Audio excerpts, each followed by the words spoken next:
पिछले 6 दिनों से यूएसए के कैलिफोर्निया में तबाही का मंजर है। यहाँ का पॉश इलाका लॉस एंजलस धधक रहा है। वहीं पूरा हॉलीवुड बसा हुआ है, मतलब यहीं पूरा हॉलीवुड बसा हुआ है। जंगलों से फैली आग रिहायशी इलाकों तक पहुंच चुकी है। ये आग अमेरिका के इतिहास की सबसे भीषण आग है, जिसने करीब 40 किलोमीटर के क्षेत्र को अपनी जद में ले लिया है। इसमें 12,000 से ज़्यादा इमारतें जलकर खाक हो गई हैं। तेज हवाओं ने लॉस एंजलिस में जंगल की आग को और विनाशकारी बना दिया है। अधिकारियों ने रविवार को कहा कि आग में झुलसकर कम से कम 24 लोगों की मौत हो गई है। दरअसल फायर फाइटर्स आग पर काबू पाने की जद्दोजहद में लगे हुए हैं, लेकिन तेज हवाएं उनके काम में मुश्किलें पैदा कर रही हैं। इस बीच मौसम विभाग ने इस हफ्ते फिर से तेज हवाएं चलने की वजह से आग के और विकराल रूप लेने की चेतावनी दी है। अधिकारियों ने बताया कि कम से कम 16 लोग लापता हैं और ये संख्या बढ़ने की आशंका है। आइए आपको कैलिफोर्निया की आग से जुड़े 10 अपडेट्स दे देते हैं। पहला अपडेट है अमेरिका के लॉस एंजलिस क्षेत्र में जंगल में लगी आग में मरने वालों की संख्या बढ़कर 24 हो गई है, जबकि इस पर काबू करने की फायर फाइटर्स लगातार कोशिश कर रहे हैं। राष्ट्रीय मौसम सेवा ने बुधवार तक भीषण आग की स्थिति के लिए चेतावनी जारी की है। इसके मुताबिक इलाके में 80 किलोमीटर प्रति घंटे की रफ्तार से हवाएं चलेंगी और पहाड़ों में ये गति 113 किलोमीटर प्रति घंटे रहने की संभावना है। मौसम विज्ञानी रिच थॉम्सन ने कहा कि मंगलवार का दिन ज्यादा भयावह होगा।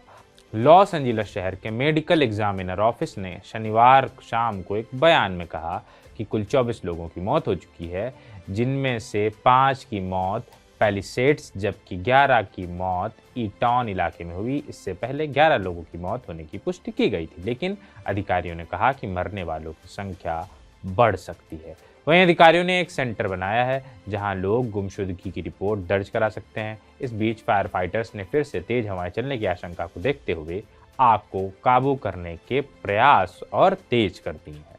फाइटर्स कोशिश कर रहे हैं कि आग विश्व प्रसिद्ध जे पॉल गेटी संग्रहालय और कैलिफोर्निया यूनिवर्सिटी तक न फैले। मैंडेविन कैन्यस में आग बुझाने के लिए तेज प्रयास किए जा रहे हैं। पैसिफिक कोस्ट के पास मैंडेविल कैन्यस में कई हस्तियों के घर हैं, बॉलीवुड हस्तियों के घर हैं। कैल फायर ऑपरेशन के चीफ क्रिश्चियन लिट्स ने एक ब्रीफिंग में कहा कि आग बुझाने के अभियान के दौरान विशेष ध्यान कैलिफोर्निया यूनिवर्सिटी के पास घाटी क्षेत्र पैलिसेड्स में लगी भीषण आग पर रहेगा। फिलहाल आग प्रभावित इलाकों में हल्की हवाएं चल रही हैं, लेकिन मौसम विभाग ने चेतावनी दी है कि फायर फाइटर्स के लिए मुश्किलें खड़ी होने वाली हैं।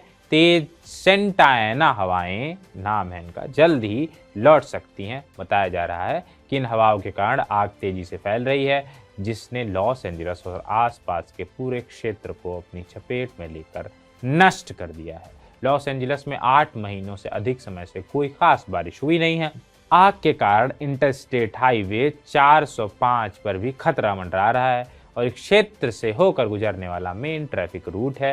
हालांकि अब तक आग लगने का मुख्य कारण नहीं पता चल पाया है। लॉस एंजलिस काउंटी के शेरिफ रॉबर्ट लूना ने बताया कि तबाही को रोकने का काम शनिवार को भी जारी रहा और टीमें शवों को खोजने वाले डॉग्स की मदद से सर्च ऑपरेशन चला रही हैं। लूना ने बताया कि पासाडेना में एक फैमिली हेल्प सेंटर भी स्थापित किया गया है।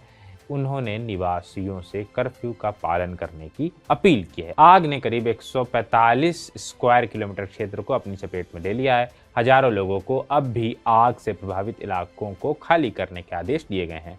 शहर के उत्तर में घनी आबादी वाले 40 किलोमीटर के क्षेत्र में लगी आग ने 12,000 से ज्यादा इमारतों को जलाकर राख कर दिया है, जिसमें घर, अपार्टमेंट्स, कमर्शियल इमारतें भी शामिल हैं। शुरुआती अनुमानों के अनुसार ये संपत्ति के नुकसान के लिहाज से सबसे बड़ी आग है। इक्वेदर के अनुमान के अनुसार अब तक 135 अरब अमेरिकी डॉलर से लेकर 150 अरब अमेरिकी डॉलर के बीच नुकसान हो चुका है। अल्टाडेना के निवासी जोश लुइस गोडिनेज ने बताया कि उनके परिवार के 10 से ज्यादा सदस्यों के 3 मकान नष्ट हो गए हैं। उन्होंने कहा कि सब कुछ खत्म हो गया है। मेरा पूरा परिवार उन 3 घरों में रहता था और अब हमारे पास कुछ भी नहीं है। जले हुए घरों में लौट रहे लोगों से अधिकारियों ने अपील की है कि कुछ निवासी जो हैं वो मलबे से अपनी यादगार चीजें ढूंढने के लिए वापस आ रहे हैं जो घर जल गए हैं वहां पर। शनिवार को अधिकारियों ने चेतावनी देते हुए कहा कि राख में शीशा, आर्सेनिक, एस्बेस्टस और अन्य हानिकारक पदार्थ हो सकते हैं, इसलिए अभी वो वापस ना लौटें। बाकी अब इसके आगे और भी जो अपडेट होगी वो हम आपको देते चलेंगे। शुक्रिया।